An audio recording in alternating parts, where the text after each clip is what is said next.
All right, first pattern you must know Lucena. We're going to take a framework approach, meaning we're going to do a three-step process that we're going to learn in this video. And I'm going to, at some point, ask you to pause the video, and then we will get the solution and go from there.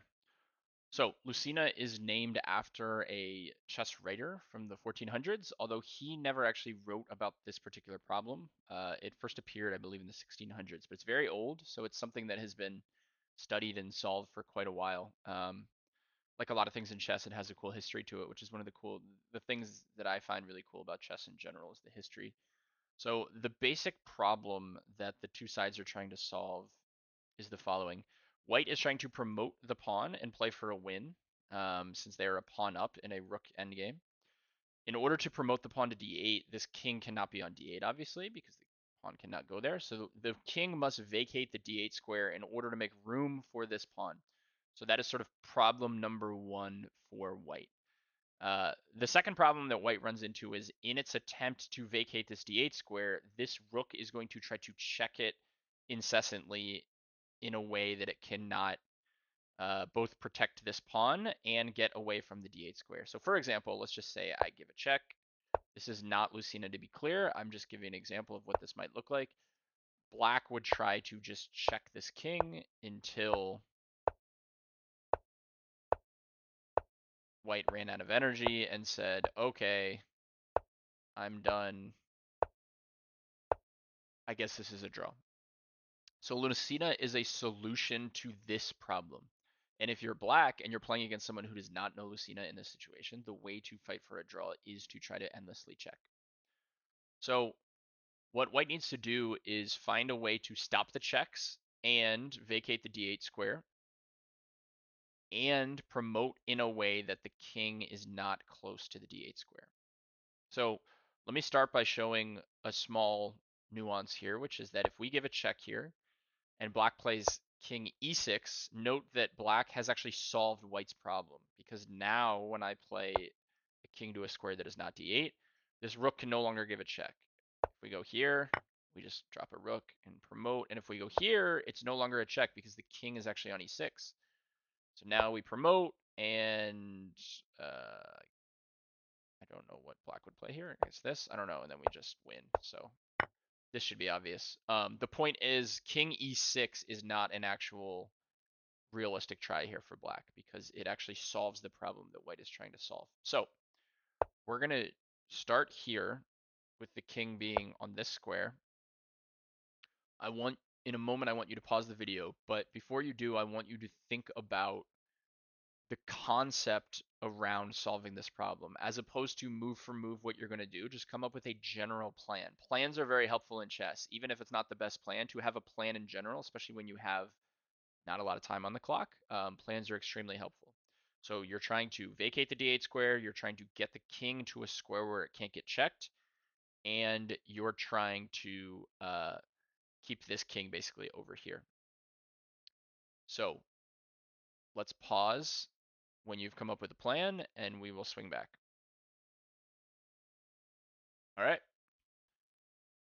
So the solution to Lucena, the first solution, which I'll explain in a second, step number one, is to get the enemy king away from the d8 square. So I explained why this does not work, but just to be clear, step number one is this check. So this is key. Let's say, oh,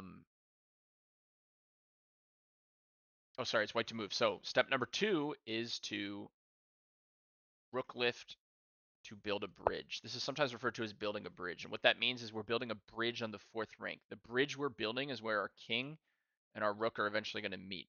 The key square here is going to be d4. That's the key square here. So let's say black now makes a waiting move. Just for what it's worth, there's not really a useful move here for black to make. Let's say they make a waiting move. They play this. Now we can run our king. And when these checks are given, we have a key idea here, which is this check. Now our rook, because it's on the fourth rank, note that if it was on the third rank, this would not work. If it was on the fifth rank, it could be attacked. Now the rook can block this check, and after takes, this king is not in time. So the third step is run the king to the connected square. So let's go over that one more time.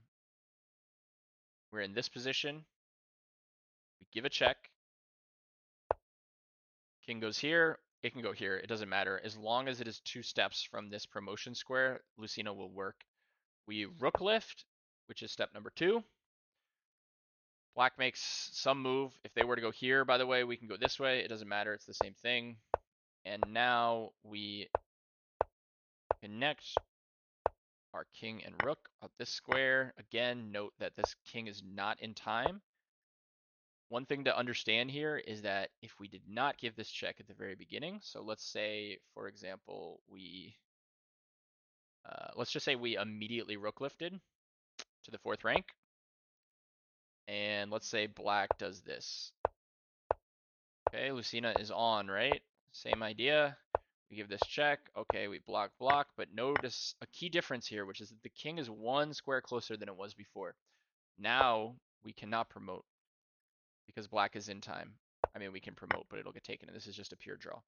So this first step of checking the king is a key difference. One final piece here, actually 2 final pieces.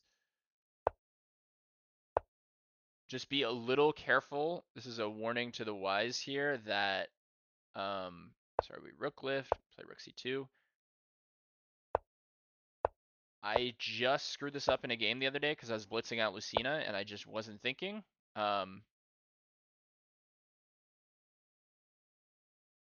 When this check is given, I played king c5 because I was thinking I could connect here, and I just dropped this pawn.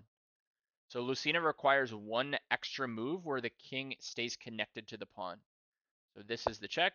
Here, this check. It feels like you want to play c5 already or e5, but actually you need to play 1 more waiting move before you can get to d6.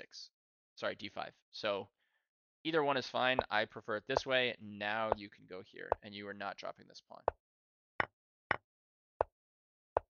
Okay, so this is what it should look like. One final piece here. I hope this is making sense.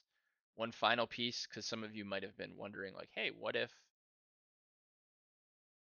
when we give this initial check, we make our rook lift. If this king were to just attack our rook, for example, now we can play this move, and we are protected because there's no way to check, and there's no way to stop this. So the king moving earlier is effectively actually making it easier because we're already getting to this square. One final time.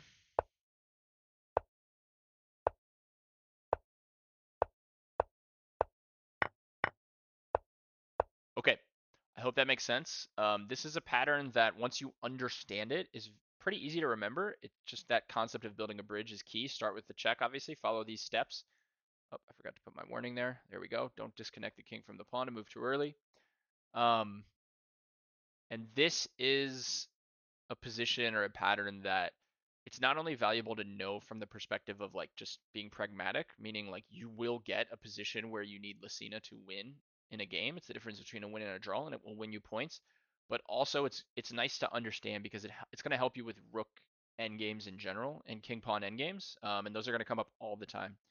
So some of the most low hanging fruit in all of chess improvement is just being decent at rook endgames because they're going to come up constantly. So I hope you enjoyed it.